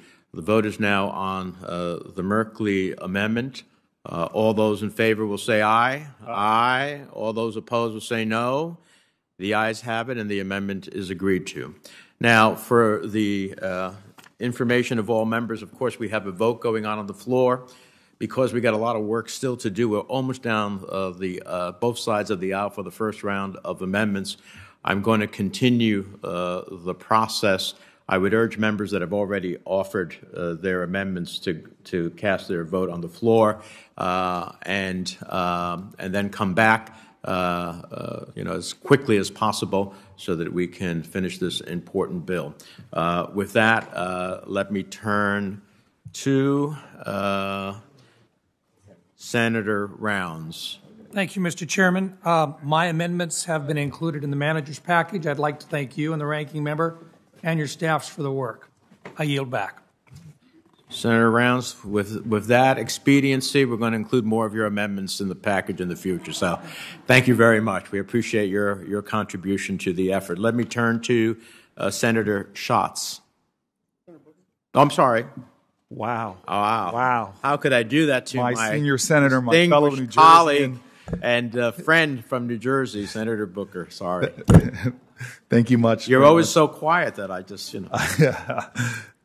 Thank you. I just want to, again, I want to praise the chairman and the ranking member and everyone who's been involved and the staffs for this extraordinary work. It's really lifting me to be a part of this larger process and the urgency of our global competitiveness. I'm going to not bring up Booker Amendment 3 for a vote, but I just want to spend a second or two, knowing that we're tight for time, to speak on it. I want to thank Senator Young for joining our effort. and signing on as a co-sponsor. This amendment was previously introduced in the last Congress, and this Congress by Senator Cornyn, myself, Senator Tillis, Senator Carper. It is a bipartisan effort that we have right now.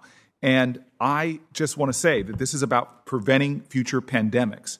It is critical that if we are going to reduce the risk of other global pandemics, like the one we're suffering now, that we have to act to deal with what is a long line of zoonotic epidemics, SARS, MERS, Ebola, HIV and AIDS, and other pathogens which have tragically been making millions and millions of people sick and causing untold death and destruction. And so this should be the lesson from COVID-19 is for us to act.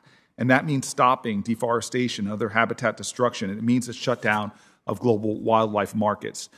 Scientists are telling us that this COVID pandemic, just like SARS, originated in a live wildlife market. Scientists are also telling us that for decades, these markets create a petri dish for viruses that spill over into humans. If wildlife markets are not shut down globally, and if the international trade in wildlife for human consumption is not ended, then the emergence of the next deadly pandemic is not a question of if, it's a question of when. And so this bipartisan amendment would take bold steps to address this problem. And again, fortunately, this amendment is something that is supported now by groups like the Infectious Disease Society of America, the Consortium of Universities for Global Health, the American Society of Tropical Medicine and Hygiene, the Wildlife Conservation Society, along with 80 other groups who all believe that our amendment is critical to saving massive amounts of human life. So I was assured that we have a pathway to work on this together. I am really hoping we can have some constructive conversation to get this over the finish line. It has bipartisan support, and I'm hoping that eventually on the floor it can be added. So thank you. Let me thank my colleague very much. I appreciate his leadership on this. I know Senator Cornyn has also spoken to me about it, and I look forward to working with you to try to get this in order as we move to the floor, and appreciate your leadership on it very strongly. I just want to note that we have lost a quorum, so what my intention was to plow forward, I cannot do because any amendment that would be taken up would not necessarily be considered being ruled appropriately. So if for comments, I'm happy to recognize Senator Portman before I recess briefly. Well, thank you, Mr. Chairman. Thank you for your willingness and the ranking member's willingness to look at this wildlife markets issue. And Senator Booker, appreciate your willingness today to pull back on the amendment and then work with us on a path forward, because I believe you're right and there is one. And you know conservation groups are on both sides of this. I think there's a way to do this. I've worked with Senator Coons on this, who co-chairs the International Conservation Caucus with me. We think there's a balanced approach to deal with the zoonotic issue you mentioned, which is the transmission from animals to humans. I know you and Senator Cornyn who worked on this, as well as Senator Graham. I just think there's a way to do it in a much more targeted way, because some of these wildlife markets clearly are unsanitary and causing the problem. Others are not. Also, there's different kinds of wildlife that present a challenge and others that do not.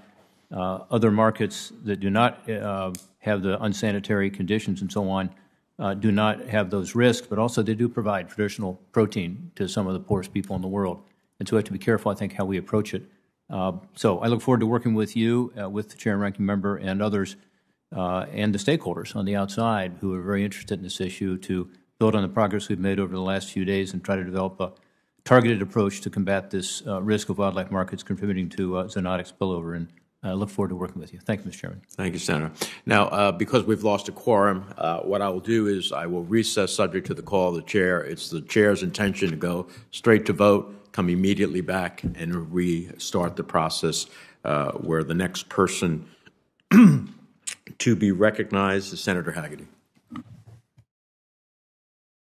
With that, the committee stands in recess subject to the call of the Chair.